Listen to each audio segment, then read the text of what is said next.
A little bit. I almost dropped the phone. Good catch.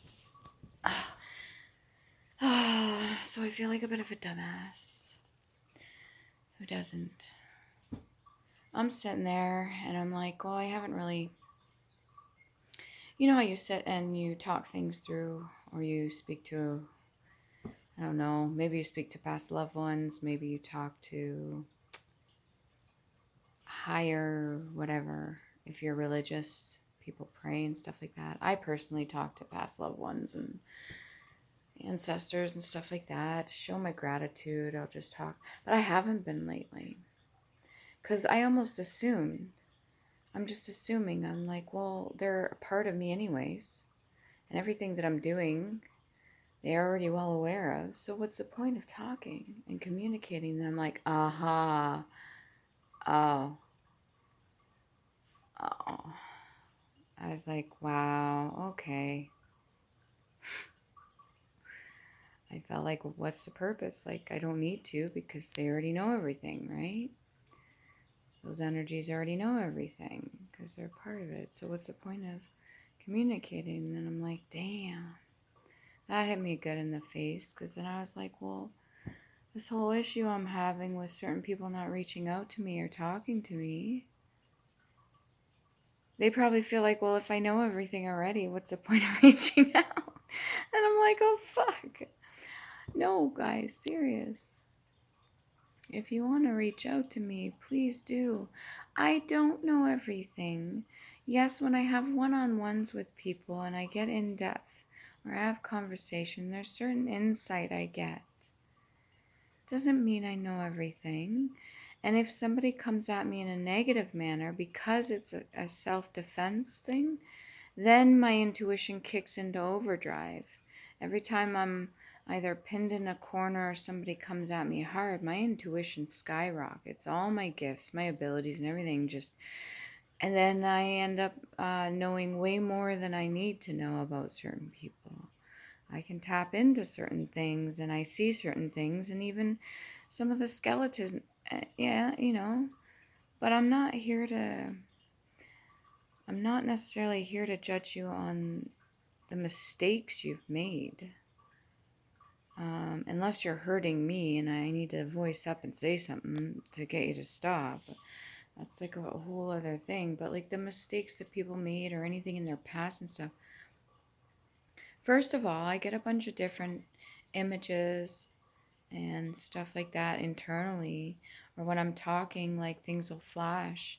But it doesn't necessarily mean I have the whole picture. And the longer I talk to somebody and the more I connect with, some people are good at closing that off from me. So I don't actually get a full reading from them. And I don't try to pry, and I'm not really interested in knowing unless you want to talk about it. But the things that do pop up, sometimes randomly I'll say stuff that's a message for people to get anyways.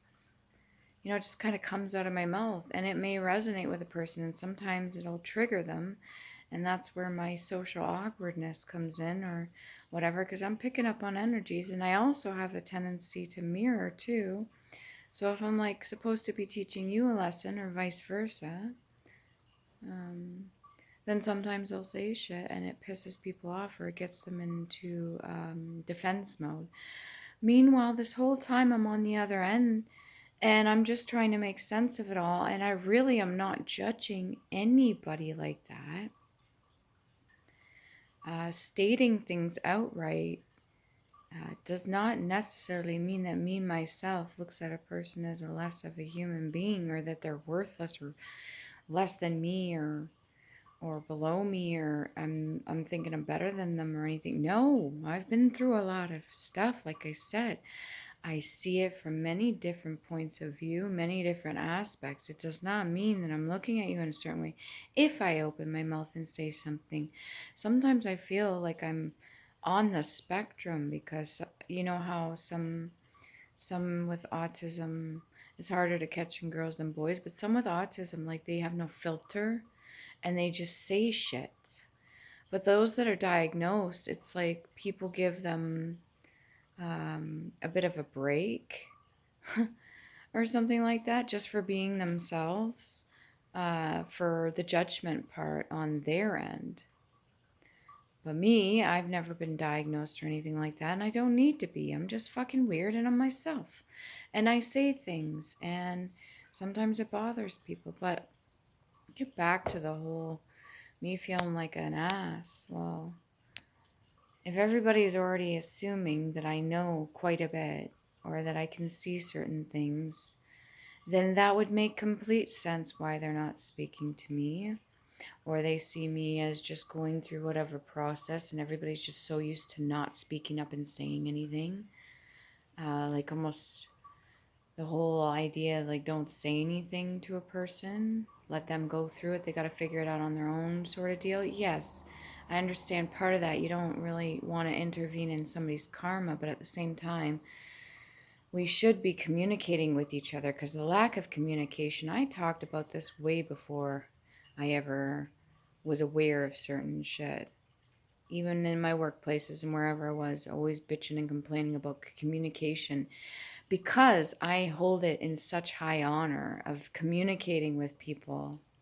And I have such a fascination with language, and I find it to be extremely important, and we're very fortunate to be able to do so. I almost want other people to talk more. I want them, even if it's not with me, just amongst themselves. I think I told my aunt too. I've become comfortable with people hating on me and not liking me. So I told my aunt back before I cut everybody out pretty much. I told my one aunt, I said, if I have to get everybody pissed off at me just so they'll talk amongst themselves and come together, you know what I mean? Because there was a bit of a break in the family somewhat.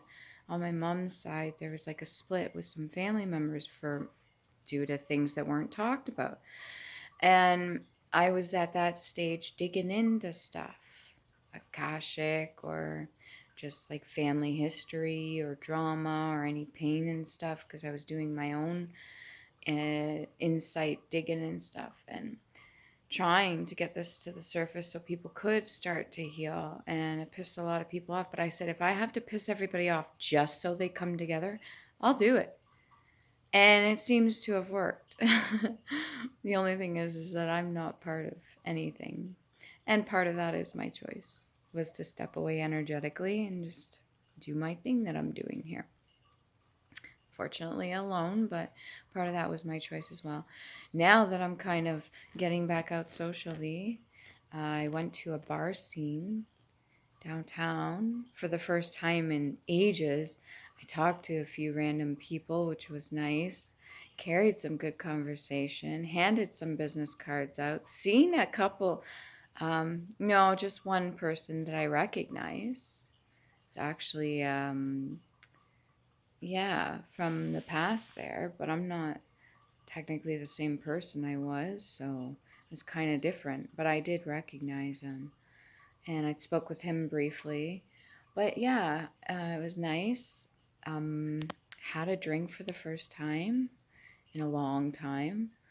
Uh, I'm not going to make a habit of going out and doing it, but this time around, it wasn't to numb anything or to forget anything or to get shit faced or blackout drunk. It was just to go socialize. So I had a drink, and that was good. Um, Noticing around me a lot of people smoking and stuff, almost like urging me to like try that too. Not interested. Really not. So now I know it's no longer become like a codependent crush thing.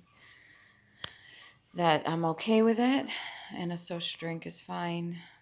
As far as doing it on a regular basis, like once a weekend or something, no, I'm still not. But I love the idea of going out and socializing more, getting out and doing stuff more on my own. It has been piss and rain far too long, but it's almost like I feel like with all those wildfires and stuff like that, I mean, if anything were to come this way or anything were to happen, we'd be like soaked out anyways. So I don't think anything could catch. This is like the area that I'm in is like drowning in freaking water. And I really Yeah, getting out and doing stuff. And yeah, I totally get it.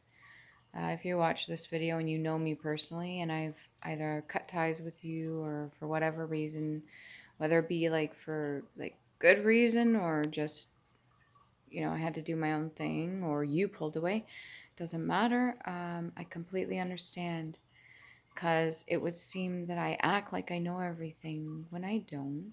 I remember a whole lot. I don't know anything actually, but I remember a whole lot, a shit ton, like a lot. So I can understand why people don't feel the need to say anything or reach out or just want to stand on the sidelines. Totally get it. And even for specific, there's a few specific people I really, really want to reach out to me. And I've been waiting. And I think because I want it so much that it's almost like a repel, you know? So you're putting out the lack mentality. Like I'm so dependent on it because I don't have that specific individual or whatever messaging or calling me that I'm kind of repelling. So I've come into acceptance and I realize that probably the majority of people that don't reach out to me is because they don't either know what to say at this point or they assume I already know certain stuff, or maybe that they feel like I'm judging them because I can come off that way. And a lot of it is a judgment in a sense when I speak certain truths, especially, but just know that it's not judgment without understanding first. And it's not a judgment to belittle or look at a person as less worthy to do any sort of good or like they're not worth anything, like they're less of a person. No, it's not like that. It's not like that at all. I've been through way too much stuff and I've been ridiculed, mocked, beaten down, made fun of more than enough to know that I don't want to do that to another person. There's been a few triggers that I've had where I've acted out of character because I was upset. And it was not really appropriate or professional, but you know what? It was genuine, to say the least. So, thought I'd make this video.